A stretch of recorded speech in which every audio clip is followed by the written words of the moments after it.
சிலுவையோ புனித சின்னம்,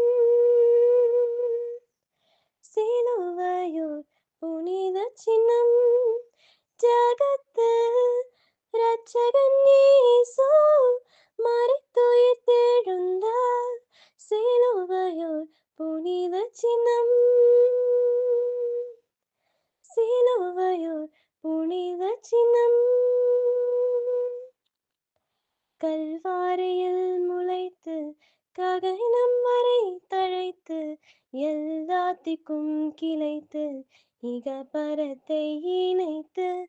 கல்வாரியில் முளைத்து ககனம் வரை தழைத்து எல்லாத்திற்கும் கிளைத்து இகபரத்தை இணைத்து. எல்லாரை செல்வராக்கும் பொல்லாரை நல்லோராக்கும் நல்லாயின் இயேசு சுவாமி சுமந்து சென்ற சிலுவையோ புனித சின்னம், சிலுவையோ புனித சின்னம், ஜகத்து ரட்சகன் இயேசு மரித்துயிர்த்தெழுந்தார். சிலுவையோ புனித சின்னம். அகலை சீலை மூடைக்க அகந்தை நினைவழிக்க பலமயல் கலகற்ற பவக்கடலை கடக்க. அலகை சிரமுடைக்க அகந்தை நினைவழிக்க பலமயல் கலகற்ற பவக்கடலை கடக்க. உயகில் உயிர்களோங்க உன்னத வாழ்வு பெற பலகுல மனிதரும் பகைத்து பின் போற்றுகின்ற சிலுவையோ புனித சின்னம், ஜகத்து ரட்சகன் இயேசு மரித்துயிர்த்தெழுந்தார். சிலுவையோ புனித சின்னம், சிலுவையோ புனித சின்னம். காலை நேர சிலுவை தியான வேலைக்காக உங்களை வாழ்த்தி வரவேற்கிறேன் இயேசு கிறிஸ்துவின் நாமத்தில். இந்த நாளில் கூட இன்னையோட இந்த சிலுவை தியானம் நமக்கு முடியுது. நாளைக்கு குருத்தோலை ஞாயிறு இருக்கிறதுனால இனிமேல் இந்த வாரத்தை பாடுகளின் வாரங்களில் அதை குறித்து நம்ம தியானிக்க போகிறோம். ஏன்னா லேட்டாக தான் இதை நம்ம தியானிக்க ஆரம்பித்தோமோ, அதனால் நிறைய பகுதிகள் இன்னும் நம்ம பேச முடியாமல் இருக்கிறோம்.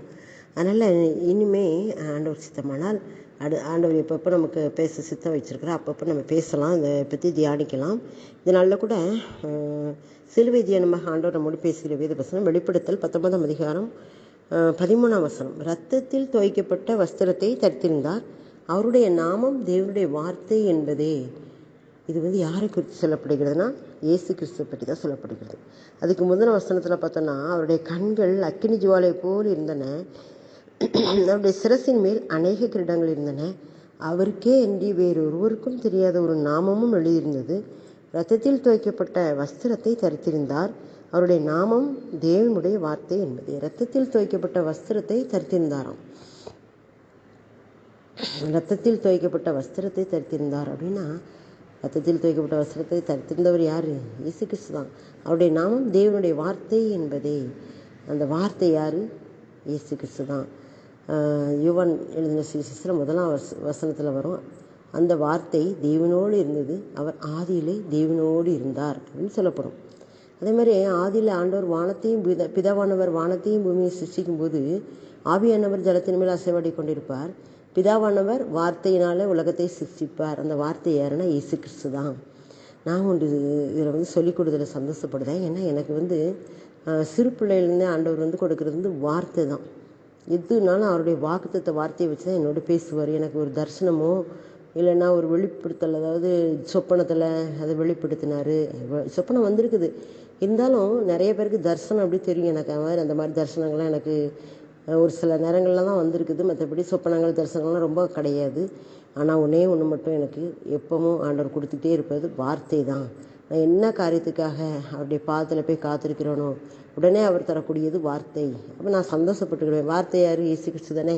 அப்போ இயேசு கிறிஸ்துவே நமக்காக தரலாம் அப்படின்னு சொல்லிட்டு எனக்கு அதில் நான் திருப்தி அடைஞ்சிக்கிடுவேன். எனக்கு தரிசனம் கிடைக்கலையே எனக்கு அப்படின்லாம் நான் எங்கிறது கிடையாது. ஆவியான ஒரு அபிஷேகம், அந்நிய பாஷைகள்லாம் ஆண்டவர் தந்தார். ஆனால் அந்த தரிசனத்தை நான் என்ன செய்யலை, தரிசனம் அப்படின்னு சொன்னாலே எனக்கு வந்து எப்படின்னா, சில காரியங்களுக்காக ஆண்டவரத்தில் ஜெபிக்கும்போது அந்த பால் யாங்கிச்சு சொல்லுவார்ல, ரேமா அப்படிம்பார்ல, அந்த மாதிரி ஒரு காரியங்கள் என்னுடைய வாழ்க்கையில் நடந்திருக்கு நிறைய. அதை அப்படியே நடத்தி காமிச்சிருக்கிறாரு.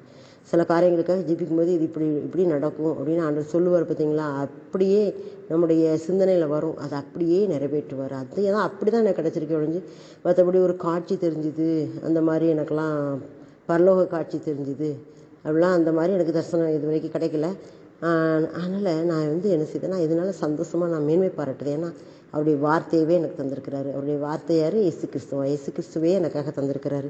ஆதி முதல் வார்த்தை இருந்தது, ஆதியிலே வார்த்தை இருந்தது. என்னுடைய வாழ்க்கையின் ஆதியிலையும் வார்த்தை தான் ஆண்டவர் கொடுத்தாரு. திருமணமான புதியிலிருந்து கொடுத்த வார்த்தை இன்னும் வார்த்தையை நிறைவேறிக்கிட்டே இருக்குது. கொடுத்த வார்த்தையை நிறைவேற்றுகிற கர்த்தர் அவர். இயேசு கிறிஸ்து நேற்றும் மீண்டும் என்றும் மாறாதவர். ரத்தத்தில் துவைக்கப்பட்ட வஸ்திரத்தை அவர் தரித்திருந்தாராம்.